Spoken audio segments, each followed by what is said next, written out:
Salmo 51, verso 10, 11 e 12, diz-nos assim: cria em mim, ó Deus, um coração puro, e renova em mim um espírito inabalável. reto ou inabalável. Não me lances fora da tua presença, e não retires de mim o teu Espírito Santo. Torna a dar-me a alegria da tua salvação e sustém-me com um espírito voluntário. Amém? Amém. Fala amém, querido. Amém. Pode sentar, irmãos.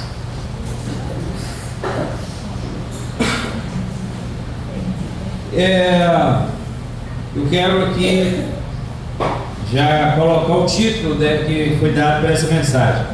Oração certa não tem oposição de ideias. Esse é o título da mensagem. Se fazer a oração certa, ela não vai se contradizer. É isso que eu quis dizer nesse título. E no decorrer desse sermão, os irmãos vão entender o que eu quero dizer. Então, vou repetir aqui de novo. Oração certa não tem oposição de ideias. Então, esse é o quinto sermão nesse salmo. Pelo que eu vi, tem só mais um. Mas é Deus que sabe. Mas esse é o quinto sermão desse salmo.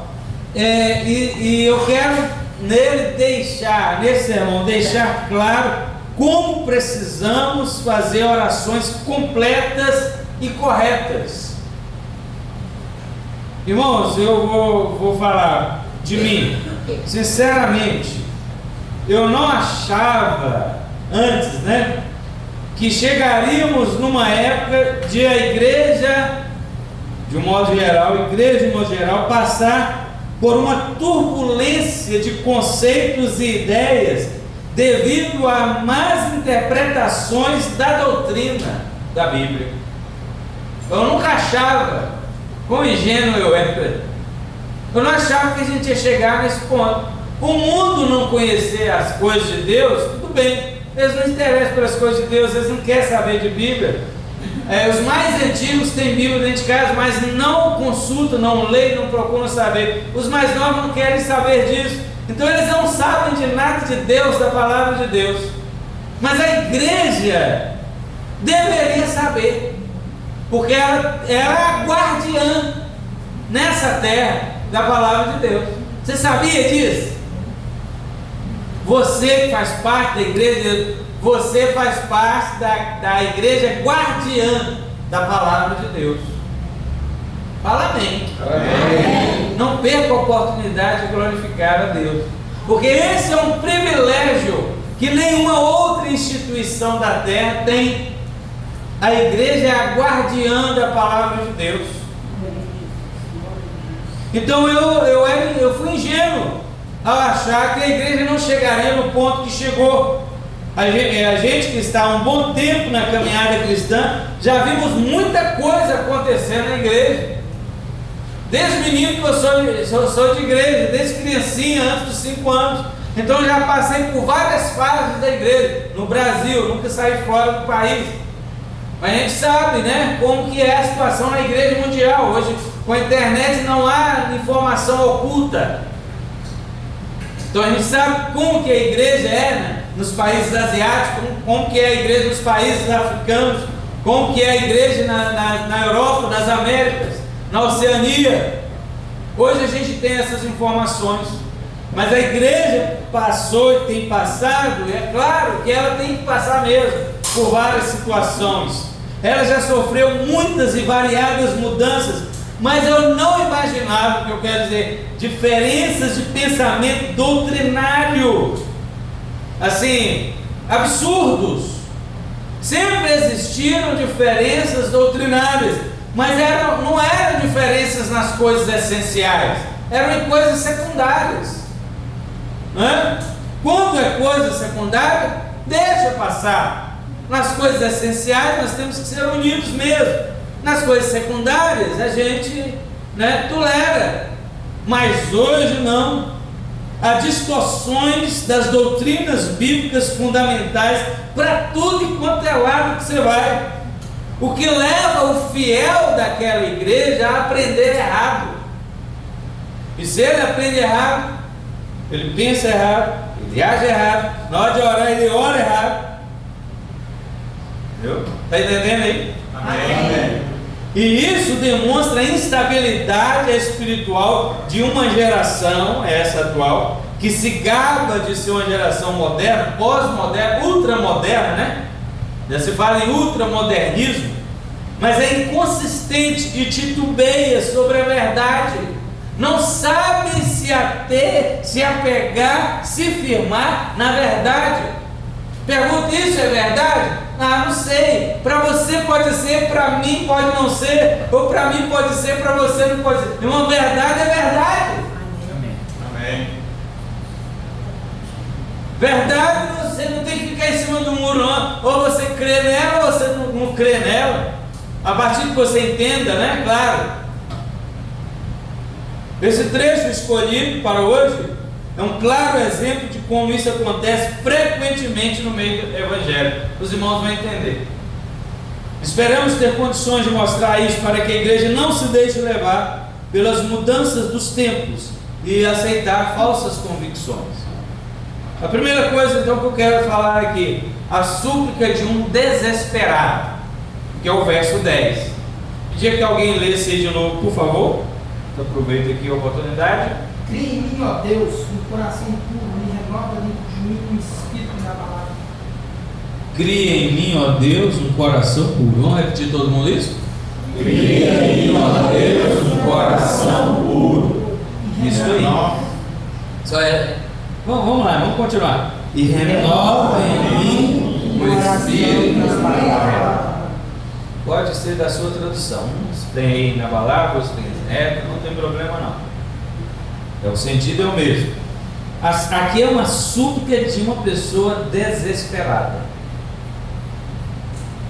A gente sabe por que Davi está desesperado para fazer essa oração. Já falamos aqui no decorrer dessas 4 mensagens anteriores. A situação era gravíssima. E Deus a tratou com misericórdia, mas também com gravidade. Deus tratou esses pecados que Davi cometeu com misericórdia. No primeiro versículo, a primeira mensagem a gente falou aqui, né? Tem misericórdia de mim, ó Deus. Ele estava em pecado, sério. Deus tratou com misericórdia, mas também com gravidade. Uma coisa que eu ainda não falei nessas outras 4 e cabe muito bem falar agora é que na história lá, né, dos reis, quando a gente vai ler esse caso, o que levou a Davi, o pecado que ele cometeu, os pecados que ele cometeu, a ficha dele cai quando o profeta vai lá falar com ele. Natan, né? Os leitores da Bíblia, né, nós lemos a Bíblia, bem como os estudiosos concordam que após aquele ocorrido do adultério, o coração dele se apegou apaixonadamente por ela, por Batseba. Se você ler atentamente, você vê isso claramente na Bíblia. Já li alguns estudiosos também confirmarem isso que eu estou dizendo. Ele passou a amá-la mesmo, de verdade. Tanto é que não se tem notícias seguras, né, na Bíblia, de outros relacionamentos voluntários, né, da parte dele, depois, a partir de Batseba. E ele também, ele amava tanto ela, que ele prometeu que o filho dela, que ia ser o herdeiro do trono, ele já tinha outros filhos. Os filhos, o normal é o mais velho, né? O normal, na normalidade, é o mais velho, ser o sucessor e o herdeiro das coisas do trono. Mas não, foi o mais novo, porque era o filho da mulher que ele passou a amar. Mas o que eu quero chegar, isso é só uma observação, mas onde eu quero chegar, essa observação é importante, é que o homem facilmente se deixa levar pelos seus sentimentos e não pensa muito no que é certo. Desde que ele esteja sentindo se é certo ou errado, ele não se importa. Um homem atual, O homem sem Deus, ou melhor, qualquer homem. Nós somos assim, a natureza humana é assim. Se nós sentimos algo no coração, então nos entregamos àquilo e aquilo passa a ser a nossa verdade. E para o que a gente não sente, a gente não dá muita importância. Está entendendo? Amém. Lembra que acho que a primeira ou segunda pregação eu falei que um dia estavam evangelizando aqui na região, encontrei uma mulher e ela estava desviada fora da igreja e ela estava assim, né, agitada, eufórica, né, que ela estava curtindo a vida, nesse sentido, estava eufórica porque ela estava curtindo a vida e ela disse: Deus quer que a gente seja feliz. Ela nem queria me ouvir. Deus quer que a gente seja feliz, irmão? Não, Deus requer fidelidade a Ele, ainda que os nossos sentimentos sejam contrários. Deus quer fidelidade. Claro, eu já expliquei, claro que Deus quer que você seja feliz, mas você vai ser feliz sabendo que está desagradando a Deus? Você vai conseguir essa façanha? Me diga quem consegue. Deus quer que a verdade dele esteja no íntimo do seu povo. Amém? Amém. Se a verdade de Deus não estiver no nosso íntimo, no íntimo da sua igreja, da igreja dele, vai estar em quem? Em ninguém mais. A verdade de Deus deve estar em nosso íntimo. O mundo não se importa com a verdade, como já falei aqui. O mundo se importa se ele tirar proveito e se beneficiar, não importa se é verdade, se é mentira, mesmo seja com a mentira, mesmo seja com injustiça. Se ele se beneficiar, isso que é importante para ele. Mas não deve ser assim conosco. Que levemos prejuízo, mas que a verdade seja firme dentro de nós e em nós. Amém. Pois bem, lá estava Davi então curtindo sua paixão e seu amor, não se importando com nada mais. O marido da sua amada, né? O marido da sua amada já tinha mandado, né, exterminar, não existia, então ele estava tranquilo. Isso lhe dava um senso de tranquilidade, normalidade. Tudo está bem agora, né? Olha como é que o mundo vai. O que importa é que eu amo e Deus é amor, né? Assim, a pregação aí. O que importa é que eu amo e que Deus é amor. Essa é uma falácia lançada pelo diabo na mente das pessoas e aceita pelas pessoas até hoje. Então Davi estava assim, na sua tranquilidade, na sua normalidade, amando, sendo amado, até que foi surpreendido esse sentimento de tranquilidade, né, de perenidade, foi surpreendido pela palavra de Deus quando o profeta Natan chegou a ele. Sentimentos assim são castelos de areia que não suportam nem a brisa normal, quanto mais alguma tempestade. E quão benéfico é para o crente quando ele está errado e seu castelo de areia é derrubado. Diga glória a Deus. Glória a Deus. Quando o crente está errado e o castelo dele é derrubado, isso é um benefício celestial, irmão. É a misericórdia de Deus imperando. Ele fica assim perturbado e aflito, mas ele reconhece que a verdade tem que prevalecer. E isso aconteceu com esse servo de Deus.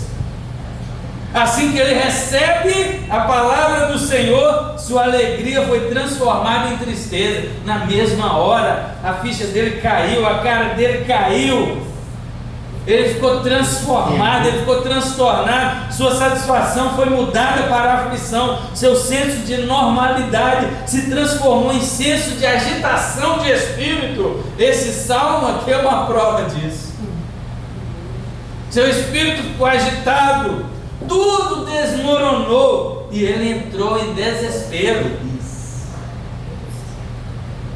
Mas foi esse desespero que o levou a buscar ao Senhor.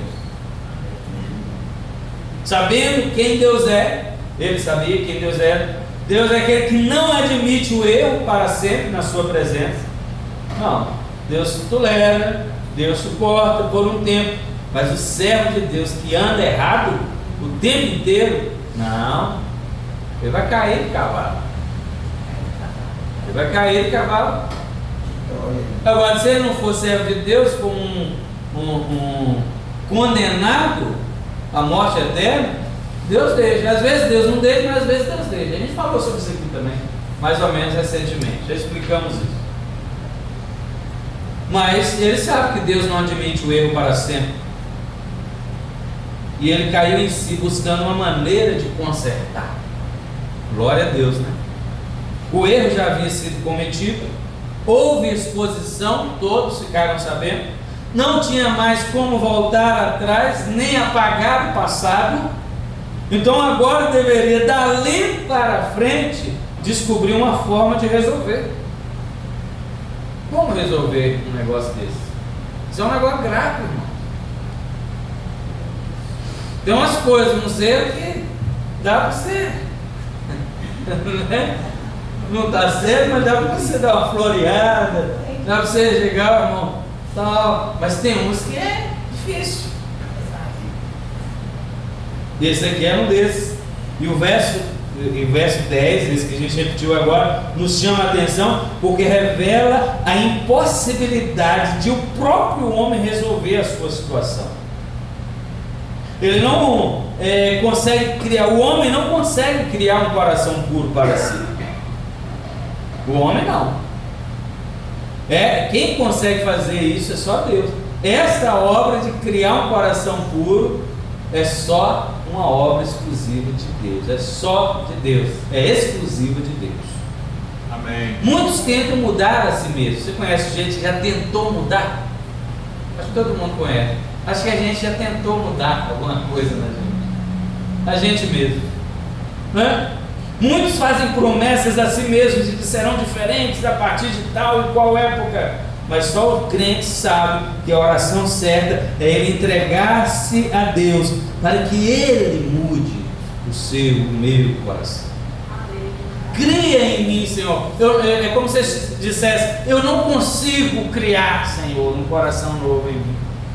Então ele pede a Deus: cria em mim, ó Deus, um coração puro. Aleluia. Glória a Deus. Porque, meus irmãos, se Deus não criar um novo coração no homem, ele jamais se tornará o homem segundo o coração de Deus.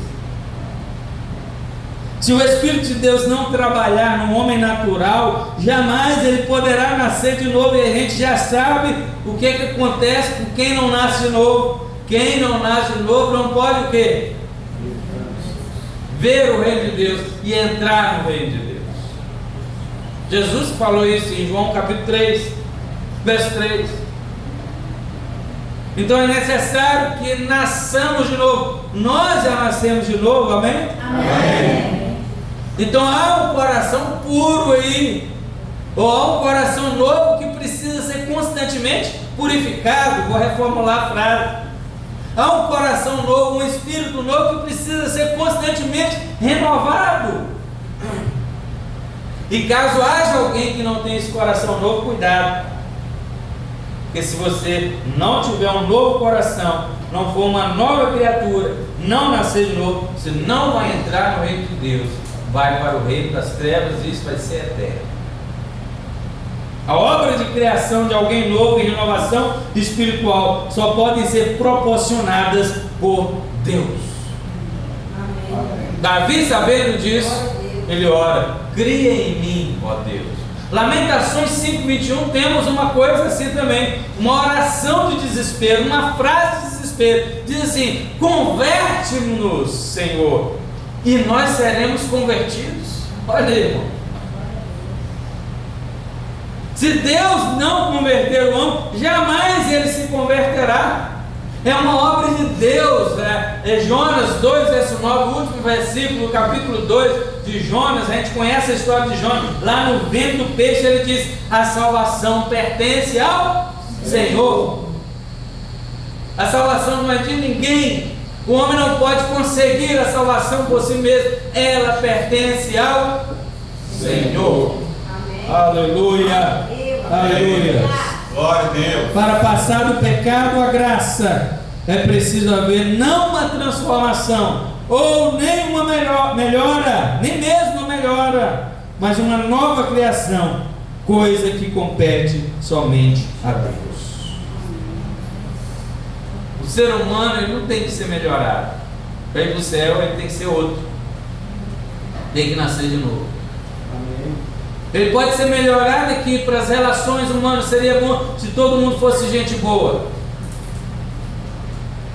Mas para entrar no reino de Deus tem que ser outro, do mesmo. Você tem que nascer de novo. Aleluia. Amém. Cria, ó Senhor, pois eu não consigo criar em mim um novo coração. Essa foi a oração de Davi. Que em nós já tenha acontecido isso, que esteja sempre sendo renovado. A segunda coisa que eu quero falar, no verso 11, a conexão correta da oração. Esse próximo versículo é o ponto X aí, o ponto chave que eu falei do título, né? A oração certa, ela tem que ter uma conexão. É onde nós devemos, é o ponto X da questão que eu desejo tratar. Para o crente que aprende certo, a sentença contida nesse versículo seria apenas a continuação do verso anterior. O verso 11 é só a continuação do verso 10. Olha o verso 11: não me lances fora da tua presença, é um pedido, e não retires de mim o teu Espírito Santo. É uma continuidade, não é? Lógico.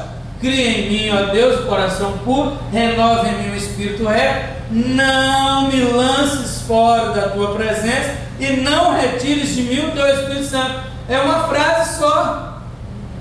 Mas depois que, né, na Idade Média, que foi colocado, no final da Idade Média, que foi colocado versículos e capítulos, antes era tudo assim, viu, irmão? Direto. Não tinha separação de versículos e capítulos. Então depois foi colocado isso, que começou, porque o crente que aprende certo, tudo bem, é a continuação do versículo, a continuação da oração, a continuação daquela alma aflita que busca desesperadamente o perdão e a solução para a bagunça que ele fez. Mas não é assim que está sendo visto pelas igrejas modernas. O modernismo que adentrou nas igrejas atuais fez um corte radical entre esse versículo e o versículo 10.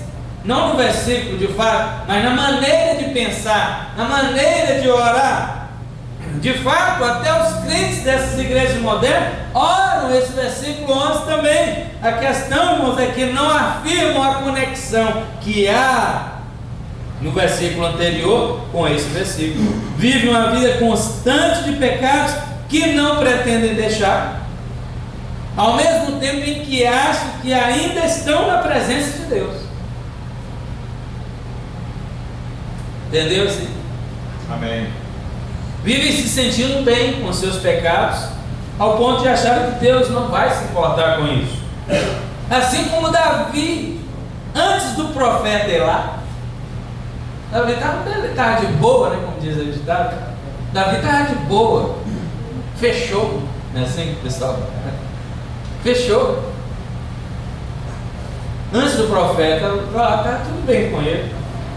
Assim como está acontecendo com os crentes modernos, das igrejas modernas, que têm aprendido errado.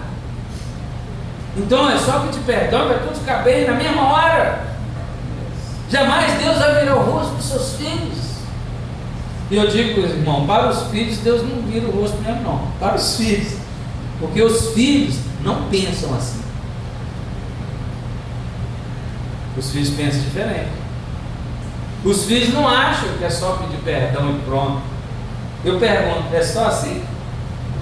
Todo mundo aqui Eu sei que eu sou mais pecador do que todos, mas todo mundo passou por essa experiência. É só pedir perdão e pronto, acabou, tudo volta no mesmo jeito, na mesma hora? Não, ficamos um tempo, né, irmão? Lutando, repetindo até, pedindo perdão até várias vezes, né? Buscando sentir o perdão, a gente sente uma distância entre nós e Deus, mesmo que o perdão de fato aconteça na hora. Eu não posso também falar que é uma mentira, não, o perdão acontece na hora, mas você não se sente bem na mesma hora, mesmo que o perdão aconteça na hora. Você vai para a oração, você fica um tempo, você não se entristece de ter entristecido o coração de Deus, não? Está vendo? Então não fica tudo bem, não. Deus está bem, está tranquilo, Ele já perdoou. A gente sabe disso pela palavra de Deus. Se confessarmos os nossos pecados, Ele é fiel e justo para nos perdoar os pecados e nos purificar de toda injustiça. Não é depois, é na hora, sim. Digam graças a Deus. Graças a Deus. Mas a gente não se sente bem na mesma hora. A gente sabe que a gente falhou com Deus. É como se tivesse quebrado a confiança e leva um pouco de tempo para reconquistar a confiança. Esse é o ensino que tem faltado nas tais igrejas modernas, pois elas fazem qualquer pessoa se sentir bem consigo mesmo antes de considerar a gravidade e a profundidade dos seus pecados, do seu pecado. O que eu quero dizer, irmãos, é que para fazermos a oração do verso 11, não podemos deixar para trás o versículo 10. Ou seja, não podemos clamar para que o Espírito não se retire de nós se não estamos interessados em ter um coração novo, nem sermos renovados espiritualmente. Uma coisa não condiz com a outra, elas têm que estar juntas, não se confrontarem. Não podemos simplesmente sair por aí dizendo a qualquer pessoa que Deus não lança ninguém da sua presença por qualquer motivo. Não é assim. Não podemos sair por aí afirmando, quer no púlpito ou fora dele, que Deus também não retirará o seu Santo Espírito das pessoas, se a gente nem leva a pessoa a saber se sequer ela tinha o Espírito Santo antes. Deus não retira o Espírito Santo do seu povo, não. Mas aquela pessoa que se diz povo de Deus tinha o Espírito Santo, ela se diz povo de Deus, mas ela era mesmo. Não podemos falar assim enquanto não falarmos que temos que buscar com zelo que Deus invista em nós, dando-nos um novo coração e um espírito reto. Por isso esse título, a oração certa não tem oposição de ideias. Você já deve ter ouvido falar que as igrejas modernas fazem isso. A pessoa vai lá, ela não quer compromisso, elas vão nas igrejas grandes, né? Porque é mais fácil de esconder. Ah, ninguém me conhece. Não é assim? Ninguém me conhece. Igreja pequena, todo mundo conhece todo mundo sabe da vida do outro. Igreja grande, ninguém me conhece. Aí entra e sai, ninguém me vê, ninguém pergunta, ninguém sabe o que faz, o que não faz, como é que é. Nos meus momentos de aflição, já tive esse pensamento no passado. Não, eu vou para uma igreja grande, ficar lá quietinho, acabou o culto e vou embora. Para me esconder, até eu já pensei nisso. E pela cara de alguns irmãos, acho que foi eu sozinho que pensei. Né? Porque é mais fácil mesmo. Né?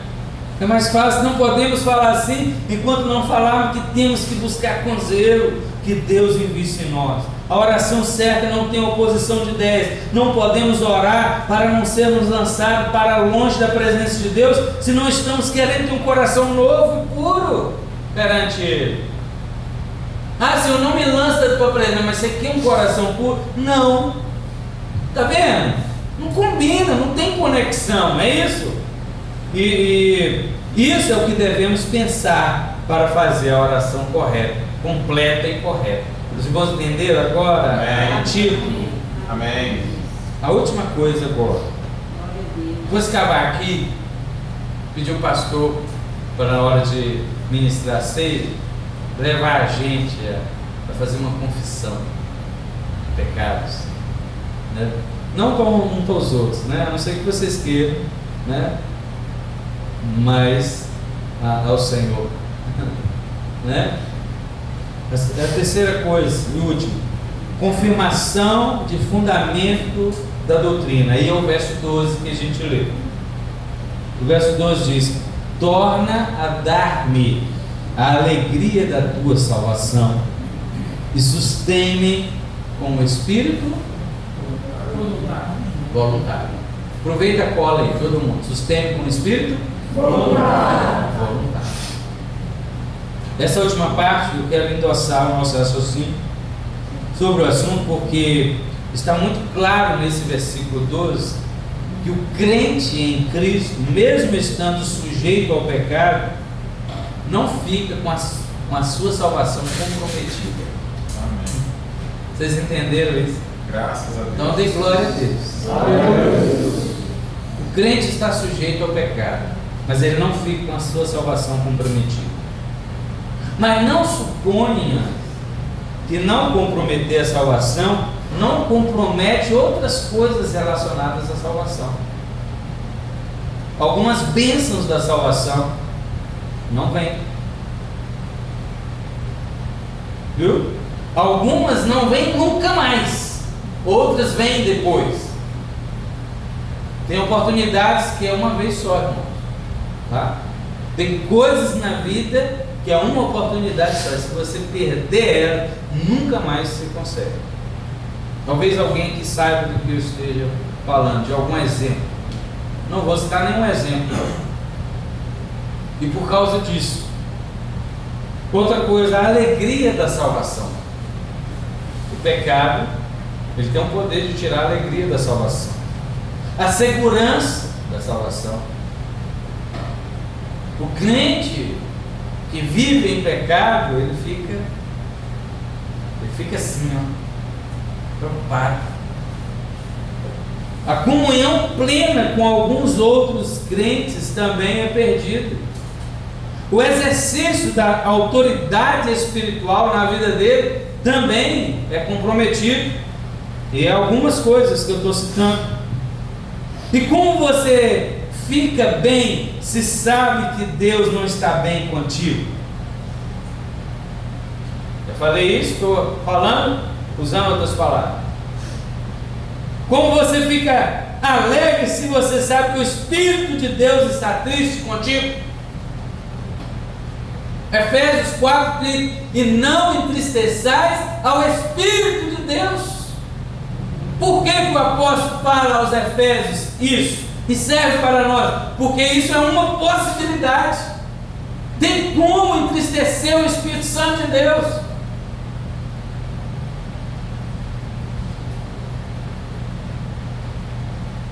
E você vai ficar feliz sabendo que o Espírito de Deus está triste? De qualquer forma, irmãos, o crente não pode deixar passar a oportunidade do perdão e do reatamento de sua comunhão com o Pai Celestial, sempre tendo em vista a intenção de não cair novamente. Eu conheço gente que vive em pecado de adultério, caindo um adultério após outro, né? Um adultério após outro, e botando o exemplo de Davi. Pô, Davi caiu quantas vezes, irmão? Né?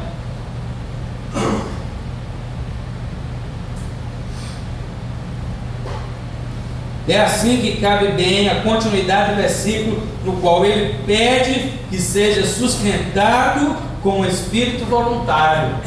A continuidade do versículo, né? 12. Sustente com o espírito voluntário. O que é essa voluntariedade? É a generosidade com que serve a algum empreendimento.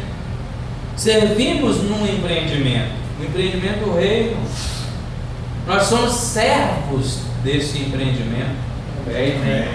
Nós somos trabalhadores. Há uma obra que está em construção. Lembra quando essa igreja estava em construção? Você contribuiu, né? Então, você ajudou na construção. Tem mais uma outra aqui em cima para a gente construir. Você vai contribuir para a construção.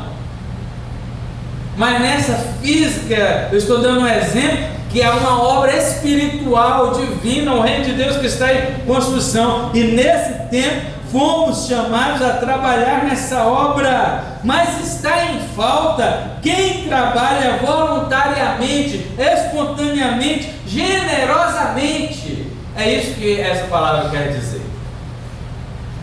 Sustente com o espírito voluntário. A nova versão internacional, estou aqui lendo a revista corrigida, a NVI, a nova versão internacional, diz assim: sustenta-me com um espírito pronto a obedecer. A outra Bíblia que eu estou lendo, que eu falei para os irmãos, a Bíblia do Peregrino, ela diz: sustenta-me com um espírito generoso. Sabe aquele negócio onde a gente fica retendo além do que deve? Além do que deve. Porque quando não ter condição é uma coisa, ter condição e não fazer ou não fazer de acordo com a condição é outra coisa. E Deus sabe o coração e a condição de cada um. Mas sabe aquele negócio de ficar retendo além do que deve? Tempo, habilidades, recursos, talentos, dons, etc. Eu penso que quem tem consciência de quem era e onde estava, para quem é hoje e onde está, deveria pensar melhor.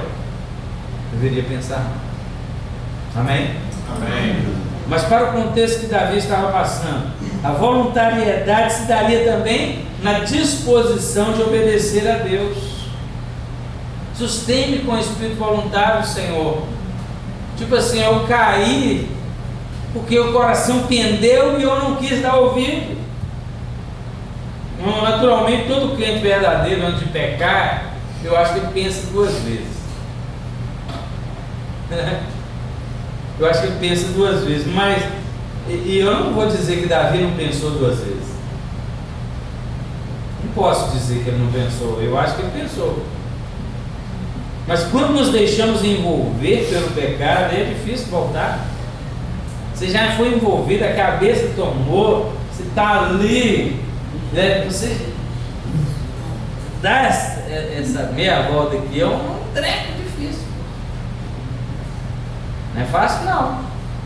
Esse versículo diz para termos um espírito voluntário para sempre agradar a Deus. Por isso que o apóstolo Paulo, em Romanos capítulo 12, começa dizendo o quê? Rogo-vos, pois, irmãos, pelas misericórdias de Deus, que apresenteis os vossos corpos, né? O vosso corpo em sacrifício vivo, santo e agradável a Deus, que é o vosso culto racional. Aí vem o versículo 12: e não vos conformeis com este, mas transformai-vos pelo quê? Renovação da mente. Porque quando a mente é tomada pelo pecado, aí o Espírito Santo fala: ixi, porque ele foi tomado. É guardar a mente, é guardar a nossa cabeça, transformando sempre, né? Transformar-os pela renovação. Olha, há uma transformação, e renovação não acontece uma vez, não. Renovação, a própria palavra sugere que é algo contínuo. A transformação não, ela sugere uma vez, pode ser que aconteça várias vezes, né? A transformação. Mas ele pegou essas duas palavras, olha, transformar-os pela renovação da vossa mente, porque é assim que a gente vai experimentar, não vai saber, porque o crente sabe qual é a vontade de Deus, mas nem sempre ele experimenta. Experimentais, para que possais experimentar qual é a boa, perfeita e agradável vontade de Deus. Todo mundo, desviar tudo, sabe desse versículo. Você vai tentar conversar, isso quer pregar para você, né? E vai e fala esse versículo. Então ele sabe o versículo. Mas o apóstolo está dizendo, não é de saber o versículo, não é conhecer de qual o versículo, não é decorar o versículo, é experimentar qual seja a boa, perfeita vontade, né? E agradável vontade de Deus.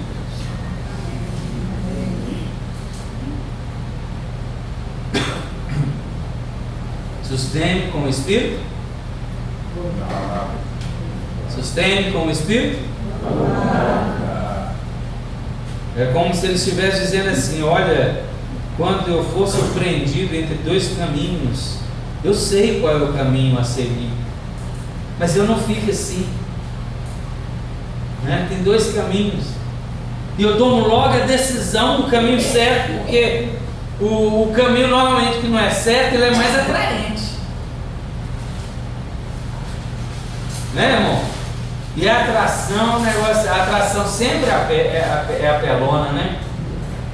A atração sempre é apelona. A atração apela para os nossos sentimentos, nossas emoções e nossos desejos.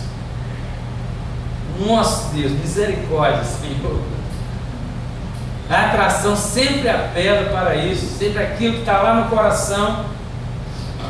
É um trem bonito, rapaz, florido. Você fala, é tudo o que eu queria, mas eu sei que eu não posso. Aí você já sai logo, porque se você ficar pensando, aí é difícil, vai ficando cada vez mais difícil. Não é fácil tomar a decisão da negação. Jesus disse um dia assim: se alguém quiser vir após mim, faz o quê? Negue-se a si mesmo. Antes de tomar a cruz, negue-se a si mesmo.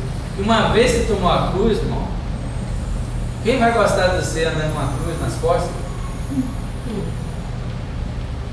O mundo não gosta do crente mesmo, não tem como, porque o crente é enjoado, é chato, nada a ver, não tem nada a ver, porque olha, a gente está olhando com olhos espirituais. Imagina você andando assim, você está carregando uma cruz. Veja como as pessoas, quando sabem que você é um crente, como elas te olham. É diferente, uma pessoa mundana. Você olha assim, até, não, eu não tenho preconceito, né? Mas elas não falam. Mas como é que você toma uma cruz sem negar? Você está fazendo papel de palhaço. Tem que se aparecer. Quer tomar a cruz, mas a gente não dá um bom testemunho. E tomar a cruz, mas a gente não se importa com nada. Aí não é um papel de palhaço. E negar a si mesmo é que vem a dor, é que vem a tristeza, porque negar é você. É o que você gosta, é o que você se sente atraído. E você dizer não tem a ver com isso e mais coisas, né? E você dizer não. E isso não é uma coisa legal. Você, eu neguei a mim mesmo! Oh, que legal! Não! Não é assim. Você sai chateado. Muitas vezes você sai chateado ali. Eu não queria negar a mim mesmo. Então veja a importância de ter recebido um coração novo. Olha aí. Porque com um coração novo e com o Espírito de Deus habitando na sua vida, ó, você tem forças. Aleluia? Amém. Aleluia. É uma ação interna. O mundo, né, com essas atrações que eu estou dizendo, é algo externo, vem de lá para cá. Se aqui dentro não for forte, não for puro, entra mesmo, facinho, facinho. Mas quando é puro, o coração preparado por Deus, dado por Deus, parece por Ele, ter criado, aí sim, irmão, é algo que combate com mais força, porque está lá dentro, não vai receber. Aí o crente em pecado só recuperará a alegria da salvação quem é salvo, e só o salvo deseja ter o coração puro. Amém. Está vendo as conexões aí? Um versículo não pode fugir do outro. Digam graças a Deus. Vamos terminar. A primeira lição que aprendemos é que os nossos sentimentos não mudam o que Deus pensa acerca da verdade e do que é correto. Então eu estou sentindo bem com isso aqui. Irmão, não é se você está sentindo bem ou ruim, é certo? O que a palavra de Deus diz sobre isso? Não precisamos chegar no ponto do desespero, né? Para pensarmos que deveríamos ter escolhido o que é certo e verdadeiro. por mais que Davi amasse Batseba, estivesse apaixonado por ela e vivendo felizes para sempre, enquanto o resto da vida durou, por mais que acontecesse, mas ele, como servo de Deus, eu também acredito que ele disse algumas vezes assim, pensou, algumas vezes assim, se eu pudesse voltar atrás, eu não faria isso de novo, porque ele era um servo de Deus. Não compensa.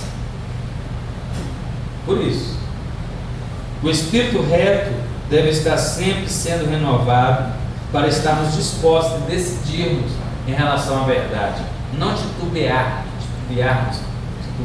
em frente quando estivermos perante a verdade e o que nós estamos sentindo.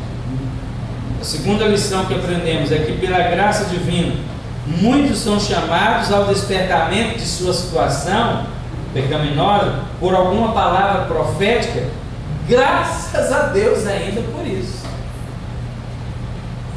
Graças a Deus.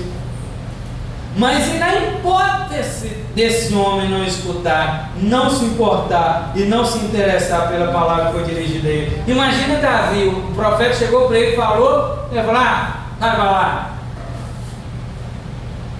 Lembra que nós pregamos aqui algumas, ano passado, esse ano, com um acidente, fiquei muito tempo fora. O ano passado de Acabe,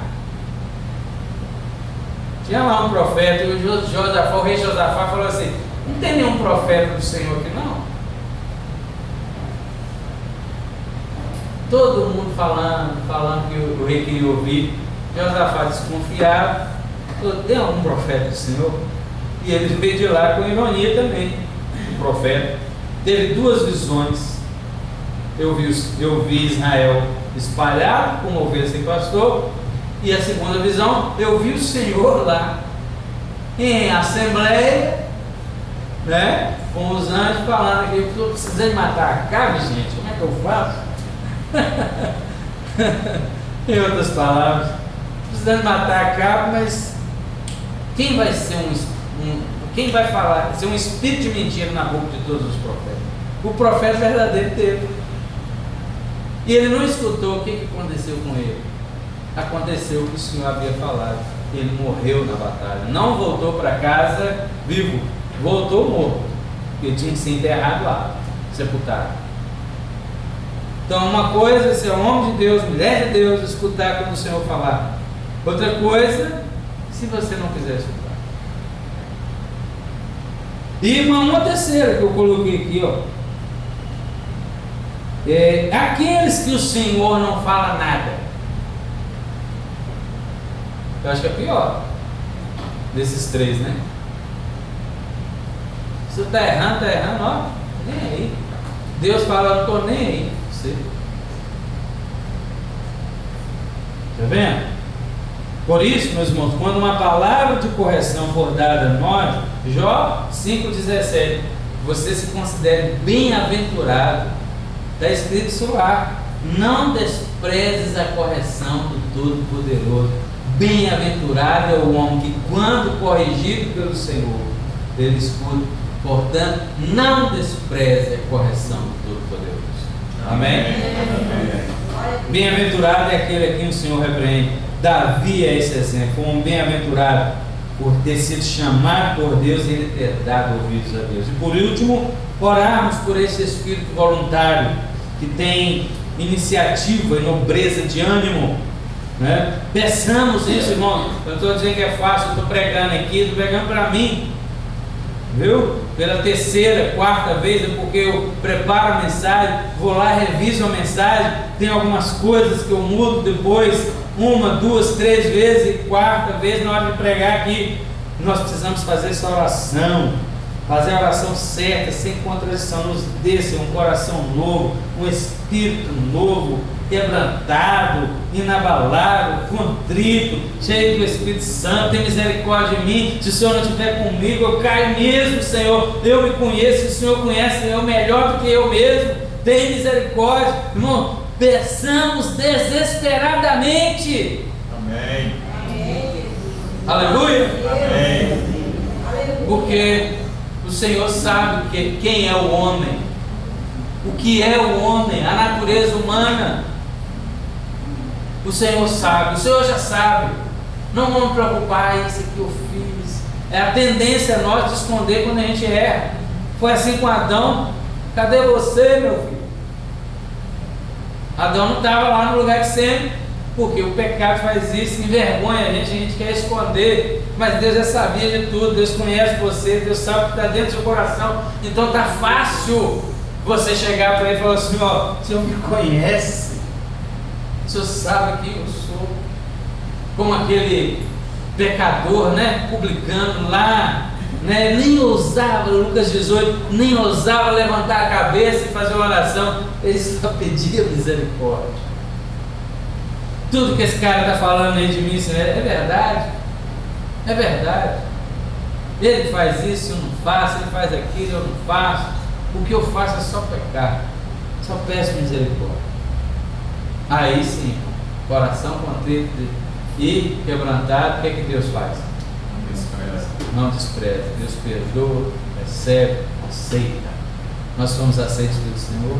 Amém. Vamos aproveitar e fazer a oração dessa, vou passar para o pastor, que ele vai, né, fazer esse momento de confissão, de oração, e dar continuidade aqui na ceia, né, do Senhor. Mas nós podemos louvar a Deus por essa graça que nos